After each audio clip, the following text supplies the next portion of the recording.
What's up guys, and welcome to another video. Today I'm going to take the time to talk about my 1 year learning Japanese and the resources that I am going to be using. So these are in no particular order at all, but I figured what am I using? And I'm going to be a little more efficient with it than last time. Plus this time I have more of a goal in mind. Last time it was just, I want to learn Japanese, but I didn't really have any rhyme or rhythm or reasoning or anything like that. This time, especially challenging with Dakota from Dakota Abroad, it makes it all a little more interesting and a little more motivating. So first and foremost, again, not in any particular order, probably should have said first and foremost, I'm using Genki. This is Genki, actually, that's Genki 2. I have Genki 1 and 2, and I really like these books. I've actually done the first lesson, and I really like the way that it is. I mean, it's literally a textbook recommended by the Japanese government to learn Japanese. This is really cool.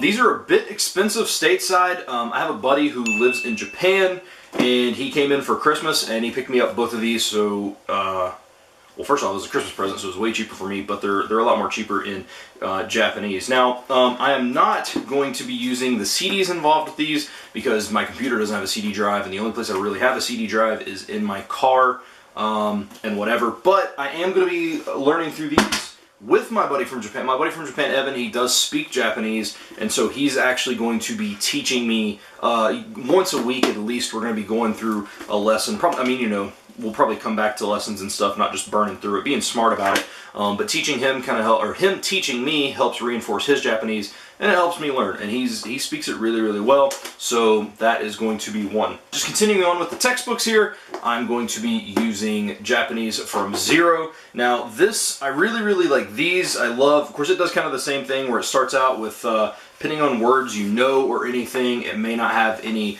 katakana, or I'm sorry, hiragana or katakana in it, and then as you get further, everything progresses to that. The thing I do like about these is, on George Trombley's YouTube page, or Japanese from Zero, he goes through each lesson, and I think he has them up through 3, maybe 4 now. I know he's working on 5, but yeah, so after you do each lesson, or even as you're going through a lesson, you can just go on his YouTube page, and it's like a teacher teaching you directly from a book. So I actually have done a couple of these in the past, and I like his teaching style, and he explains things really well. So that is going to be the second resource that I use. Apps that I'm using, the best one for me is I'm going to be using Lingodear. I like Lingodear a lot more than Duolingo because A, it's got native speakers speaking, and with a language like Japanese that is so, no pun intended, foreign to English speakers, you really need to hear how it's supposed to be pronounced. None of this simulated speaking text through Duolingo.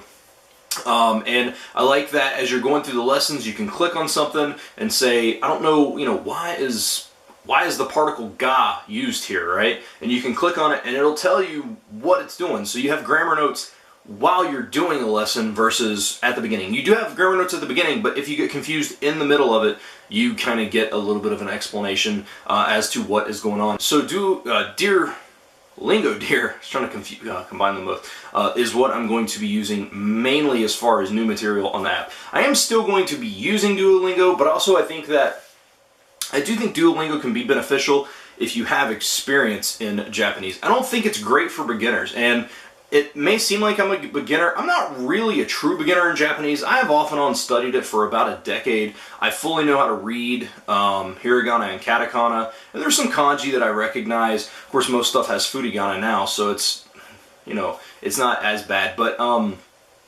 Duolingo, I think, is good. Like, the other day I was going through something, and it was on the live stream, and I was going through, and just out of nowhere, katakana was introduced in a word, and you had never been shown katakana, you'd never been, and so it was, you know, I'm sure people were thinking, why is this alphabet different? Now, you obviously can Google it, but I think that it should have done a better job at introducing you to that, hey, this is what katakana is used for, versus just, hey, here's a new alphabet, hope you get it.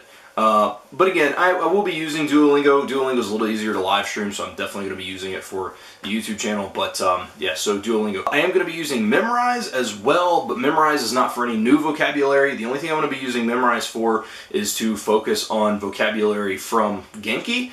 There is a deck on there that somebody's already built all the vocabulary from Genki, and as I go through the lessons, just to reinforce the vocabulary, because Japanese is a language that I don't want to just learn words. It's so different from English. You have to kind of learn the meaning of stuff versus just word-for-word translations. But I do, in order to get some of those words down, I am going to specifically use that for that. I'm going to use Memorize for Genki vocabulary. And then I do actually like, I know I just said I didn't want to learn word for word, but I do like, there's an app called Drops that teaches really, really well. I like the way it's done. It's not traditional flashcards. They have pictures, and then you'll drag something to it and drag it away. I don't know. I really like the way that Drops is operated. You can check that out as well. They have like a free, actually it's free if you only want to do 5 minutes a day, which is pretty cool. So as of right now, that is all the Japanese resources that I'm using. Now there's other stuff that I'm going to be using, but I'm not going to be counting in my study time. I am going to be watching movies in Japanese, I'm going to be watching anime,